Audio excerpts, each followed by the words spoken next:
Greetings, my friends. Thank you for watching this video, and if you would be so kind, please subscribe if you like what you see. Help our channel to keep growing and keep fighting the war to save pop culture. Together, we can end this destructive conflict and bring order to the galaxy. Enjoy, and thanks. Greetings, my friends. I am Dictor Van Doomcock, the future ruler of Earth, and I come to you with a rumor that, if true, will bring new hope to disappointed Doctor Who fans around the world. There has been little joy in Whoville since Chris Chibnall took over the franchise, substituting some blonde woman doing an impression of a catfish with its mouth hanging open in place of the Doctor, and essentially demolishing over 50 years of Doctor Who continuity and canon in an episode called The Timeless Children, a perversion of the title of the first episode of Doctor Who, in which everything we knew about the Doctor was twisted beyond all recognition. Seriously, as bad as the retcon of Luke Skywalker was in The Last Jedi, Chibnall's retcon of Doctor Who was even worse, as virtually every element of Who lore was bludgeoned to death like a baby seal. According to this contemptible cultural vandal, the Doctor was not Gallifreyan. He was some alien being with the ability to regenerate after dying into a new form. Tectayun, a stunning and brave whammon, the first Gallifreyan space explorer and bestest scientist ever, found the child that would become the Doctor on an alien planet, discovered after she died of a terrible accident and returned to life. Yes, of course, the Doctor was originally a she. What else in a diluted SJW wet dream like this, eh? So Tectayun took the child back to her lab and killed it over and over and over again to observe the regenerations. Wow, what fun! Brilliant idea, Chibnall, taking something beloved the world over and turning it into a nasty, hateful piece of garbage about murdering children. Maybe now that you're done ruining Who, you should head over to work at Disney. They're really good at ruining childhoods over there as well. In short, after killing the child enough times, Tectayun was able to steal the child's ability to regenerate and transfer it to the Gallifreyan Timelords. So the Timelords themselves were nothing more than thieves who stole regeneration from a murdered child that would eventually become the Doctor. Why Chibnall or the BBC thought this was a good idea, I will never understand. Oh sure, as I said, it was an SJW wet dream to ruin the Doctor like this. As a child, the Doctor was a girl and regenerated into all sorts of minorities, and so having a white woman kill all those women and minorities to steal from them is the SJW model of Western civilization, where white imperialists built their prosperity on the backs of minorities and the disadvantaged. Yeah, I get that. But absolutely trashing everything about your already failing show to make that point seems insane to me. Well, that's because you're not an idiotic SJW who would sell their grandmothers to Antifa to get some likes on Twitter. With people like Chibnall, forget 42, virtue signaling is the answer to life, the universe, and everything. And for that very reason, Harvey, Doctor Who's ratings have plummeted. According to Matt McGloin on Cosmic Book News, Doctor Who ratings a disaster for Legend of the Sea Devils. The ratings are the worst in the show's near 60 years of existence as fans tune out and turn off the woke Doctor Who from showrunner Chris Chibnall. The article says, quote, "On Easter Sunday, the BBC aired Jodie Whittaker's penultimate appearance in Doctor Who Legend of the Sea Devils, where the episode has the worst ratings in all of the show's history of nearly 60 years, as only 2.2 million viewers tuned in.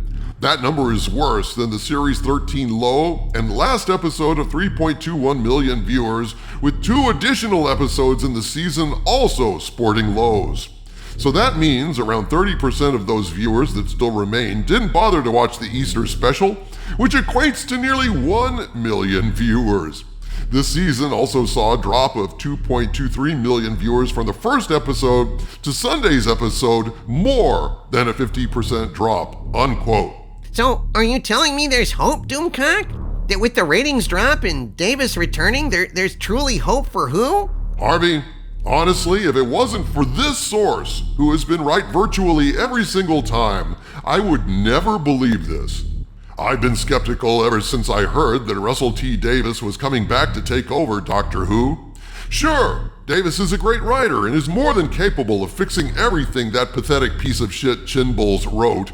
But the question in my mind was always, does he have the will to make the change? Will the BBC allow him to make the change?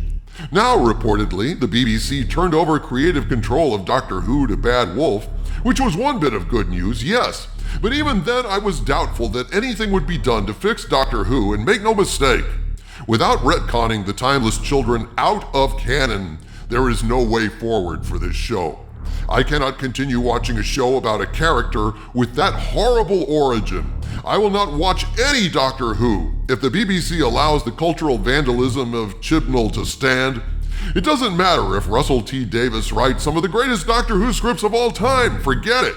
Those gleaming rhetorical palaces built on the shattered rubble of a corrupted canon simply cannot stand. The twisted perversion of the Timeless Children is so horrible and utterly corrupted, it cannot be ignored. It must be eliminated, period. And that is what it appears is going to happen here, because this particular source is very reliable. I know in broad strokes how this source is tied into Doctor Who. I have a good sense of how this information is coming to me, and I must say that I do have a lot of faith in this source. But that said, at this point, I'd like to say that what I'm about to share with you is information that comes to me from a source who claims knowledge of the situation. But since I cannot personally verify this information, I must present it to you as unverified rumor, and I ask you to please take it with a grain of salt. So here is what I've been told about the future of Doctor Who. I received a message from my contact who cryptically said this, quote, "Retcon, quote, sometimes regenerations go wrong, and the Master used that to implant me with false memories," unquote. This was all I got, and I flipped out. I answered, whoa, wait a minute. Are you saying they're going to retcon Doctor Who? I begged for more, less cryptic information. The source then replied, quote, "That's basically it. Obviously, it'll be fleshed out more. It's going to be basically that line altered to verbally retcon the Timeless Children. Obviously, it happened, but they're putting it up to an error regeneration and a master subversion. But obviously, they'll pay lip service to the Doctor having spent time as a woman, opening his eyes to a few things and widening his horizons," unquote. Holy crap, man. So Davies is going to retcon all that crap in the Timeless Children? Do you believe this source? I tend to give this source a lot of credibility, as I said, Harvey. This source has been correct in the past. I know the basic situation this source is in, how this source has access to this information, and I know this source is not a shill or a liar. If this information is correct, the reason why Davies is being allowed to do this is Sony. To recap, for those of you confused about Sony's role in Doctor Who, the BBC turned over creative authority over Doctor Who to the Bad Wolf production company once Davies was aboard. In December 2021, Sony bought Bad Wolf. So now by default, Sony has control of Doctor Who, thank God, and that means changes are not only encouraged, but mandated. Sony has had great success by backing away from wokeness with hits like Ghostbusters Afterlife and Spider-Man No Way Home. In Ghostbusters Afterlife, Sony did exactly the same thing being proposed by Davies here. They retconned Ghostbusters 2016 out of canon with a single line when Paul Rudd said there hadn't been any signs of paranormal activity since the incident with the original Ghostbusters in New York in the 80s. Boom! Just like that, Ghostbusters 2016 was erased from canon, officially erased from canon, since obviously that movie didn't happen in the 80s. And so here too, Davies is poised to retcon Chibnall's perversion of canon by chalking it up to false memories implanted in the Doctor during a faulty regeneration. Boom! Just like that. Sadly, they're not going to retcon Jodie's Dr. Catfish out of canon, but people can just ignore her episodes as regrettable suckage rather than canon-destroying perversion. The source then gave me some additional information regarding the doctor. Initially, this source had told me the BBC was looking hard at Ollie Alexander, a gay man, to step in Jodie's shoes, so to speak.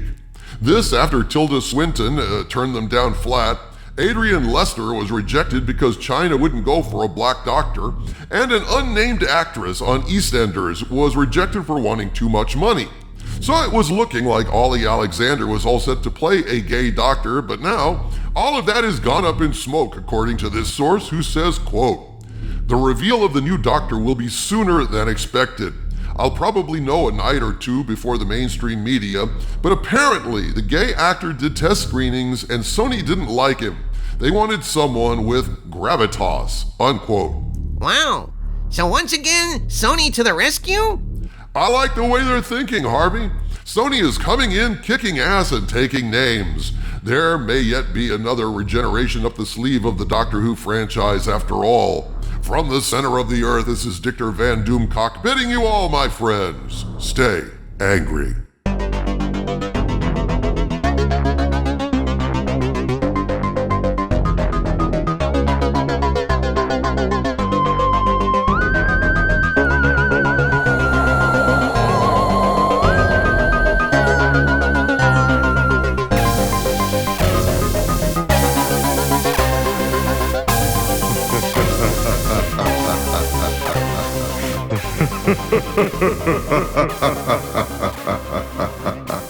Ha ha ha ha ha.